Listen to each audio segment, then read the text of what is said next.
सदगुरु जोगी पीर धाम से समझे कि बाबा पौना हरि जी ने गुरु दत्तात्रेय नाथ को ही अपना गुरु क्यों बनाया। हालांकि तब मछंदर नाथ, गोरखनाथ, नाथ, जलंधर नाथ, भैरो नाथ, कितने सारे नाथ और भी थे, पर गुरु दत्तात्रेय नाथ जी का ही बाबा जी ने क्यों उनको ही अपना गुरु सेलेक्ट किया, क्योंकि बाबा जी शिव के अवतार थे और अच्छी तरह से समझते थे। पानी पीजियो छान के, गुरु कीजियो जान के, कि अगर गुरु सही नहीं मिला तो ये जीवन बर्बाद हो जाएगा। भक्ति भी करेंगे, साधना भी, मेहनत भी करेंगे, तो कोई रिजल्ट नहीं होगा। और बाकी उन सब गुरुओं के पास रिद्धि सिद्धि निधि तो है, रिद्धि सिद्धियां तो है, अनीमा गरिमा लजीमा महिमा प्राप्त पराक्रम में मोटे आ जाओ, बदले हो जाओ, हवा में उड़ लो, गायब हो जाओ, तो ये सारी चीजें तो कर चुके हैं। पशु पक्षी बन के, मछली बन के जल में रह चुके हैं। अगर जल में चलना सीख लिया तो उससे क्या बड़ा, बहुत वजन अपना बढ़ा लिया तो हाथी बन के, जब हाथी बने थे वजन ज्यादा ही था, चींटी बने थे तो वजन कम ही था। तो इन रिद्धियों सिद्धियों का क्या फायदा है। और गुरु दत्तात्रेय नाथ जो थे और ऋषि अत्रि और सती अनिसुईया के पुत्र थे ब्रह्मा विष्णु शंकर ने उनकी परीक्षा लेनी चाहिए। सती अनिसुईया अपने पति को गुरु भी मानती थी और वो ऋषि भी थे, उनके पति भी थे। तो उन्होंने ब्रह्मानी ब्रह्मा जी की धर्मपत्नी, वैष्णवी विष्णु जी की पत्नी मां लक्ष्मी और पार्वती जी ने कहा कि उनका नाम सती का ऊपर तक तीनों लोक में बहुत ज्यादा महान हो रहा है, जाओ उनकी परीक्षा लेके आओ। हमसे भी ज्यादा लोग उनकी गुण गाते हैं। तो तीनों उनकी परीक्षा लेने आए तो उन्होंने कहा माता भिक्षाम देई। तो जब भिक्षाम देने आए तो उन्होंने कहा ऐसे भिक्षा नहीं देनी, सती अनिसुईया को अपने पूरे वस्त्र उतार के हमें भिक्षा दे। वो साधुओं के रूप में है तो उन्होंने बोला चंगा, मैं तो धर्म संकट में फंस गई कि साधुओं को ऐसे खाली भी नहीं जाने देना। गुरु जी कहते हैं, ऋषि जी कहते हैं, जब मेरे धर्मपति कहते हैं और ये मुझे कह रहे हैं कपड़े पूरे उतार के फिर मुझे भिक्षा दो। तो उन्होंने अपने गुरु का, क्योंकि शरणागत थे, उन्होंने अपना गुरु मंत्र पढ़ा, अपने गुरु को संकल्प में लिया, तो उन्होंने उनको आगे जवाब, जो शरणागत चेले होते हैं गुरु के बिल्कुल मन बुद्धि के समर्पण, वो गुरु से संकल्प रूप भी बात कर लेते हैं, क्योंकि उनका वो फना हो चुके हैं, उनकी मन बुद्धि, उनके पास ईश्वरी बुद्धि, उनमें गुरु पैदा हो चुका है। वो बड़ी दूर से 1-2 किलोमीटर मान से ही प्रभु राम जब उनके गुरु आते थे वशिष्ठ जी, 2 किलोमीटर से उनको पता चल जाता था, पहले लेट जाते थे कि गुरु जी आ रहे हैं उनकी दंडोत वंदना के लिए। ये शरणागति के बाद होता है चीज, जब चेला चेलियों की शरणागति 70-80% के ऊपर हो जाती है, तब इर्द गिर्द भी 1-2 किलोमीटर पे गुरु खड़े हों, उनकी महक उनको आ जाती है। गुरु की कोई चीज जिनको उन्होंने छुआ हो वो पहचान जाते हैं, उनसे भी उनको महक आती है। तो ऐसे ही उन्होंने बात की गुरु दत्तात्रेय नाथ से और उनको संकल्प हुआ कि ध्यान से सुन ये तुझे क्या कह रहे हैं, ये ब्रह्मा विष्णु शंकर। तो उन्होंने कहा कि माता भिक्षाम दई, तो इनकी सच्चे मन से भाव से माँ बन के सारे वस्त्र उतार के इनको भिक्षा दे। तो जैसे उन्होंने वस्त्र उतारे, उनके स्तनों से दूध निकलने लगा, ब्रह्मा विष्णु शंकर छोटे छोटे बच्चे बन गए। जब छोटे छोटे बच्चे बन गए तब ब्रह्मांड का काम रुक गया। फिर तीनों पत्नियां उनकी आई सती से और ऋषि महाराज ने माफी मांगी कि हमें हमारे पति वापिस करो। तो उन्हें कहा एक शर्त पे करेंगे कि अब ये मेरे पुत्र बन गए हैं, ये तीनों मिलके मुझे एक पुत्र दें। तो अब वो तीनों ब्रह्मा विष्णु शंकर एक ज्योत बने।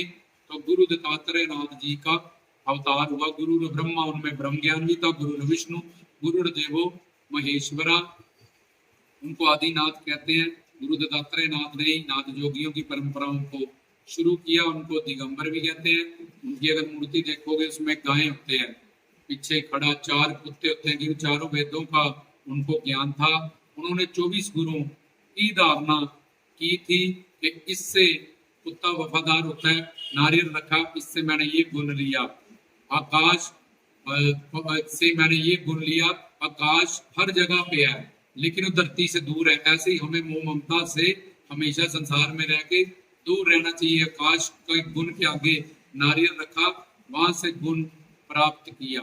हवा गंदी जगह पे जाती है, गंदी हो जाती है, साफ फूलों में जाती है, खुशबू हो जाती है। तो जैसी संगत वैसी रंगत, हवा के आगे नारियल रख के हवा से ऐसा गुण लिया।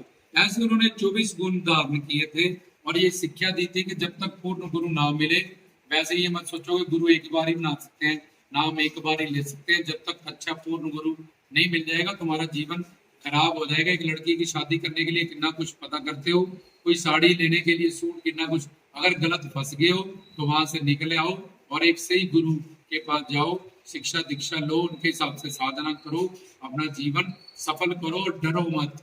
वेद शास्त्र ग्रंथ पंथ हमें जब तक सही गुरु ना मिल जाए पूर्ण अपना गुरु चेंज करने की भी आज्ञा बख्शते हैं। वो पखंडी नंबर जुड़ जो होते हैं, आए तो ऐसा करना, मैं तो ये शराब दे दूंगा, तो गुरु ही नहीं है। गुरु तो चाहता है मेरे चेलों का कल्याण हुए, उसके ज्ञान हुए, और अगर वो ऐसा कुछ कहे भी तो तुम्हें कोई फर्क पड़ने वाला नहीं है, क्योंकि तुम सुप्रीम पावर की शरण में जा रहे हो, भक्ति शक्ति वाले गुरु के वहां जा रहे हो। उसको अच्छा बुरा ना कहो, चुपचाप से एक चैनी जैसे रास्ते से मिलती है, पता है यार ये नकली है, पता चल गया, उसको साइड पे कर दो, इस डॉक्टर की दवाई नहीं लगी, इसको उसको अच्छा बुरा नहीं कहते तो कट जाओ, अच्छे गुरु के पास, पूर्ण गुरु के पास जाके शिक्षा दीक्षा प्राप्त करो। तो बाबा बालकनाथ जिन्होंने घर परिवार 5 साल में ही त्याग दिया, तो उनको पता था कि अगर गुरु ही सही नहीं किया तो घर का परिवार को भी छोड़ के जा रहा हूँ। 5 साल की उम्र के लिए अपने जीवन सफल करने के लिए वो अवतारी थे, इसलिए कि बाकी जोगी नाथों के पास रिद्धियों सिद्धियों की शक्ति है, लेकिन नवनिध नाम, नौदा भक्ति का नाम या अष्टांग योग का ज्ञान मुझे गुरु दत्तात्रेय नाथ से ही मिलेगा, क्योंकि वो पूर्ण अवतारी गुरु है, जिनमें कोई शंका नहीं, जिनमें कोई डाउट नहीं। तो बाबा जी के गुरु जब इतने बड़े पावर थे और परिपूर्ण थे, उनकी साधना से बाबा जी भी जब स्कंद कौल महाकौल ये तीनों युग में अवतार हुआ, तब उनको किसी ने नहीं जाना। पर जब गुरु दत्तात्रेय नाथ आदिनाथ के चेले बने, शिष्य बने और साधना की, इनकी शरणागति की 12 साल उनके पास रह के उनसे ज्ञान भी प्राप्त किया और फिर प्रैक्टिकल साधना भी की, तो फिर वो आज कलयुग में घर घर में उनकी मान्यता है, उनके चाहने वाले और बढ़ती ही जाएगी। इसलिए बाबा जी ने गुरु दत्तात्रेय नाथ की का सिलेक्शन करके उनको गुरु बना के ये हमें शिक्षा दी कि कभी भी कच्चे गुरु के पास या भीड़ वाले गुरु के पास या ये पाखंड जो सिर घुमाने वाले, चौंकियां देने वाले, कुछ देने, ऐसी जगहों पे मत फंसो या नंबर चूड़, इनसे बाबा जी का दूर दूर तक किसी भी शास्त्र का, वेद का, ग्रंथ का, पुराण का, किसी आराध्य इष्ट देव का कोई लेन देन नहीं है। सही गुरु पाए, सही ज्ञान प्राप्त करें, ये सिर्फ एक मस्ती और भाव है, इससे ज्यादा कुछ नहीं। वही सेफ बंदा जो चौंकी दे रहा है उसको पूरी होश होती है कि मैं क्या कर रहा हूँ, सिर्फ भाव में जुड़ जाता है और उसको पता 8 घंटे काम करना बड़ा मुश्किल है, या नौकरी दुकान करनी है, सीधा काम चल गया, बस लोग तो मूर्ख हैं, भोले भाले हैं, इनको कुछ पता नहीं है, तो भी बेचारा खुद भी गुमराह होता है, फंस जाता है, खुद भी नरक जाने का इंतजाम करता है, उनको भी भड़काता है। तो खैर बाबा बालकनाथ जी ने गुरु दत्तात्रेय की जो उनको सिलेक्ट किया एज ए गुरु अपना, उनकी पूर्णता देख के ही किया था, सोच समझ के इन सब बातों को ध्यान में रखते हुए ही किया था। अगर रिद्धि सिद्धि ही पानी होती, वही बाबा जी की शरण में बद्रीनाथ गए, वो पहले जलंधर नाथ के पास गए, विशंदर नाथ के पास भी गए, कितना टाइम उनका वेस्ट हुआ। जब बाबा बालकनाथ के शरणी में आए, वही तो वो भी उनका बराबर में मंदिर पड़ा है। ये सही गुरु जब हमें प्राप्त होता है तो तब हमें सही फल प्राप्त होता है, हमारा जीवन सफल होता है।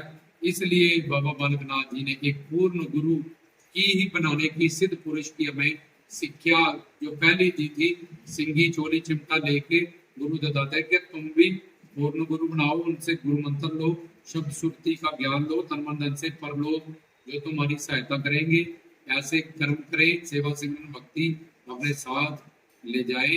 तो बाबा पौनारी जी खुद भी सिद्ध थे, शक्ति थे, अवतारी थे, तो उन्होंने सिद्ध पुरुषों की ही सिलेक्शन की। जब तक सही गुरु ना मिल जाए, भीड़ देख के जब देखो देखी नाम ना ले, अपने आराध्य इष्ट को, प्रभु राम को, कृष्ण को, माता को नारियल रखे, अरदास करें कि हम तो अंधे गूंगे बोले हैं, हमें क्या पता। डॉक्टर की तो डिग्री होती है, वकील के पास डिग्री होती है, यहाँ कोई डिग्री तो है नहीं, तो कहीं गलत ना फंस जाए, जब भीड़ देख के ना फंस जाए, जब पखंड डंबर झूठ में ना फंस जाए। बाबा जी हमें सच्चे गुरु से मिलाए, हमारी सहायता करें, तो फिर वो कृष्ण जी हो, राम जी हो, विष्णु जी हो, माता रानी हो, बाबा, वो हमें सच्चे गुरु से ही मिला देंगे। जय बाबा।